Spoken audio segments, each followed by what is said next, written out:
मोहन सरकार के 2 साल, जबलपुर में भी हुआ उपलब्धियों का आकाश।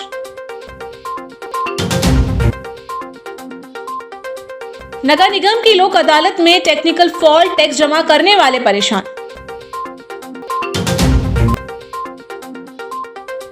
रेत माफिया का खूनी खेल, कानून व्यवस्था पर फिर उठे सवाल।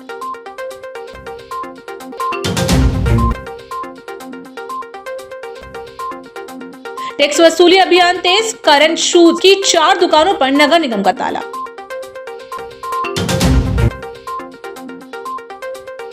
स्पाइनल मस्कुलर एट्रोफी से जूझ रहा मासूम, परिवार ने लगाई मदद की गुहार। प्रदेश के उप मुख्यमंत्री व जिले के प्रभारी मंत्री देवड़ा ने पेश किए विकास के आंकड़े। जबलपुर में विकास की नई गाथा, 2 वर्षों में इंफ्रास्ट्रक्चर, स्वास्थ्य और उद्योग में बड़ी छलांग।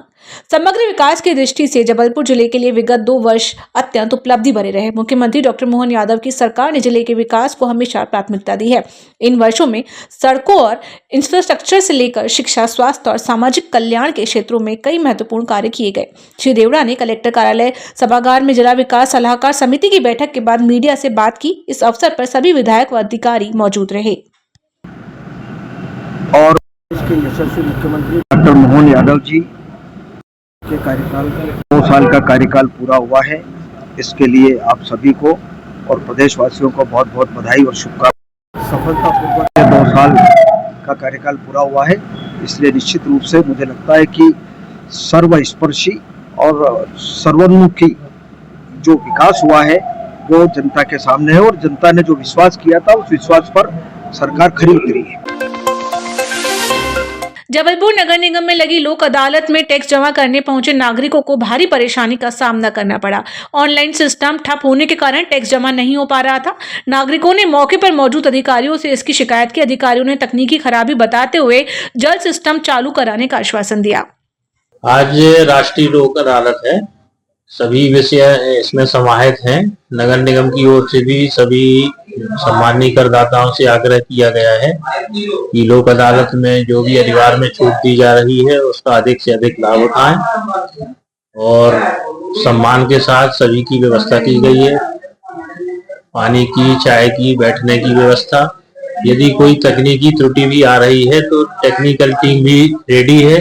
जैसे कि अभी एक महिला थी, उनका यूपीआई से पेमेंट नहीं हो रहा था तो वो टेक्निकल टीम को बुलवा लिया गया है। उन्होंने बोला है 5 मिनट में अब भी समस्या का समाधान हो जाएगा। तो हम अपनी ओर से पूरी तैयारी है, हमारा पूरा स्टाफ है, मैदान में अमला है और सभी से आग्रह है कि जितना सहयोग करेंगे। तो हम नहीं चाहते कि नागरिकों को असुविधा हो, जितनी सुविधा के साथ नागरिक टैक्स जमा कर सकें ये हमारा प्रयास है। कितनी छूट अधिभार में टेक्निकली तो ये बताएंगे 50% की छूट है। 50% जमा करने में यदि कोई मैटर उलझा हुआ है तो उसको सुलझाने के लिए भी हम लोग बैठे हैं और उसके लिए ये आवश्यक है कि कम से कम जो बकाया राशि है उसका 50% कम से कम जमा करना पड़ेगा, तो ही हम उस प्रकरण को सॉल्व कर पाएंगे। समस्या वही थी कि ऑनलाइन पेमेंट नहीं ले रहे ना, उसके लिए दिक्कत आती है कि मतलब इंसान समस्या अपने घर से कैसे कैसे करके इंतजाम करके आता है। अब कैश पेमेंट मांगेंगे तो कहाँ जाएंगे। ऑनलाइन पेमेंट तो सर प्रधानमंत्री की योजना भी है ना कि ऑनलाइन करो ताकि सब चीज क्लियर रहे। कैश क्यों हो, कैश के लिए जोड़ देते हैं। पहले भी एक बार ये समस्या आई थी कि कैश ही देना है, तो कैश का इंतजाम करना आसान है क्या। यहाँ लाइन भी लगाना है, वहाँ एटीएम ढूंढना, आप एटीएम के पास जाएंगे, एटीएम में कैश नहीं है या कोई प्रॉब्लम है, कई मोबाइल नंबर मैच नहीं हो रहा है, समस्या आती है ना।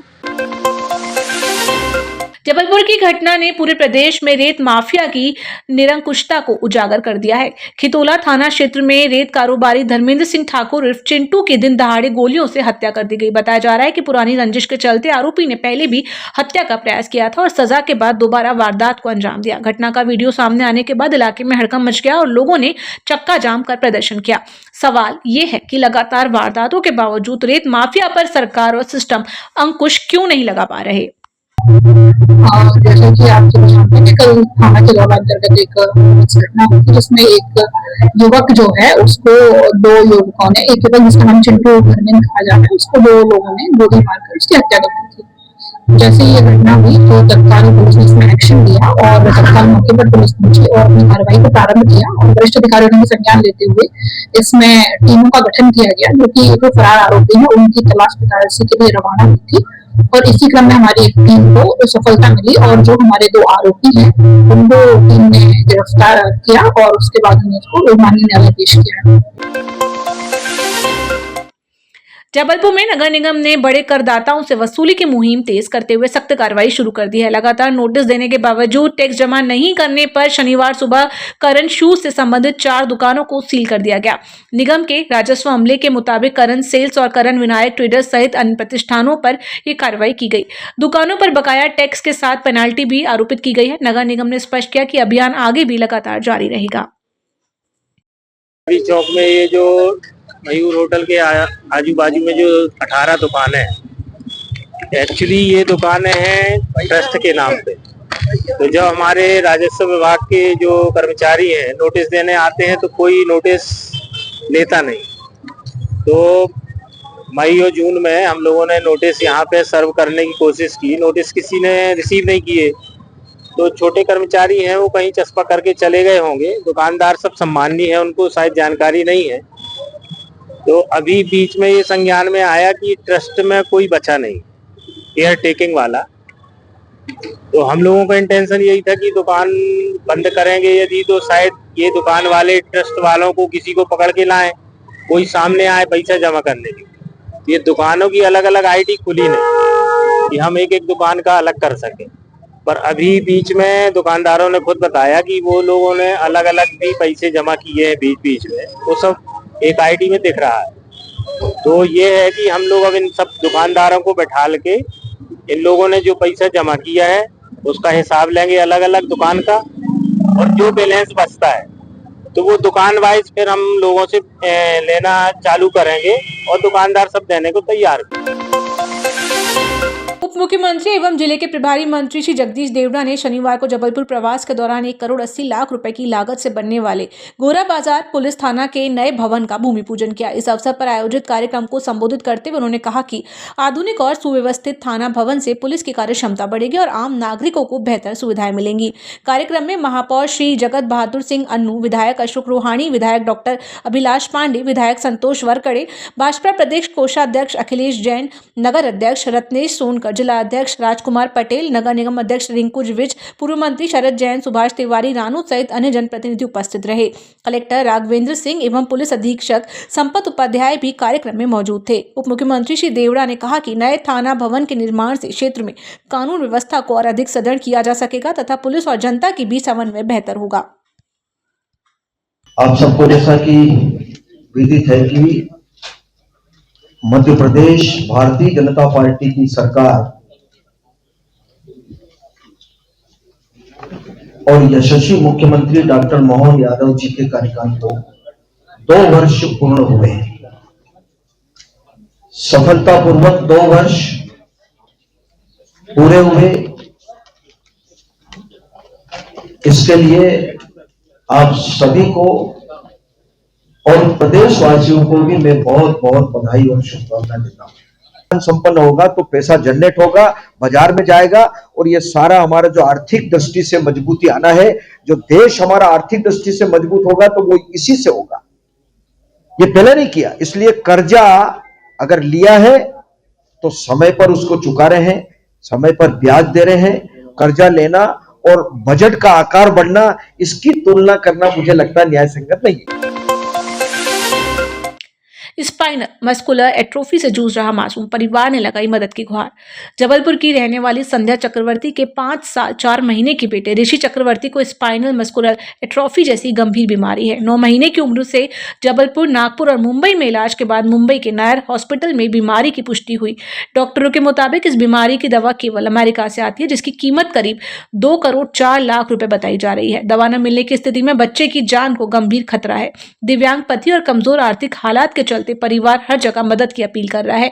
इसी सिलसिले में आज पीड़ित परिवार ने मंत्री जी से मुलाकात कर आर्थिक सहायता के लिए आवेदन सौंपा। मेरा नाम संध्या चक्रवर्ती है। मेरे बच्चे को स्पाइनल मस्कुलर एट्रोफी बीमारी है, जिसका इलाज हमने जब ये 9 महीने का था, जब हमने मेडिकल से इलाज कराया जानदार हॉस्पिटल से इलाज कराया और फिर उसके बाद इसको कुछ आराम नहीं लगा तो फिर हम नागपुर ले गए। नागपुर में 2 साल इसका इलाज चला। वहाँ पे बोला अब आप एक काम करो, आगे ले जाओ, बॉम्बे ले जाओ इसको, हमारे पास इसका इलाज नहीं है, आप बॉम्बे ले जाओ। हम बॉम्बे ले गए तो बॉम्बे में पता चला इसको स्पाइनल मस्कुलर एट्रोफी बीमारी है, जो अमेरिका से इसका इलाज है, जिसकी दवाइयाँ 2 करोड़ 4 लाख की आ रही हैं। दवाई ऑपरेशन नहीं होना, सिर्फ दवाइयाँ बस इसकी 2 करोड़ 4 लाख की आ रही है। एक 5 साल के बच्चे के साथ एक उसकी मम्मी माननीय मंत्री जी, प्रभारी मंत्री जी से यहाँ मिली हैं कलेक्ट्रेट में। उस बच्चे को स्पाइनल मस्कुलर एट्रोफी एक बीमारी होती है, जिसमें धीरे धीरे बच्चे की जो मांसपेशियाँ हैं वो कमज़ोर होती जाएंगी और उसके आगे चल के बहुत बड़ी समस्या उसको होगी। इलाज बहुत महंगा है, प्रतिवर्ष इसका इलाज 2 करोड़ 4 लाख रुपए इसका प्रतिवर्ष खर्च आता है। अभी तक शासन से ये दवाई यहाँ उपलब्ध नहीं है और ये दवाई जो है ये अमेरिका से बुलाई जाती है। तो बच्चे की माता ने माननीय मंत्री से निवेदन किया, उन्होंने उसको बड़ी गंभीरता से सुना और कलेक्टर सर को उन्होंने कहा है कि इसके प्रकरण बना करके और इससे बात करके समझ के, तो हमने इसको मंडे को बुलाया है यहाँ। हमारी यहाँ पे टाइम लिमिट की मीटिंग होती है, तो उसमें कलेक्टर सर के साथ में चर्चा करके और कलेक्टर साहब जैसा निर्देशित करेंगे तो इसका पूरा प्रकरण बना के भोपाल भेजेंगे, जिससे वहाँ से इसको कुछ बजट उपलब्ध हो और बेचारे बच्चे का इलाज हो सके।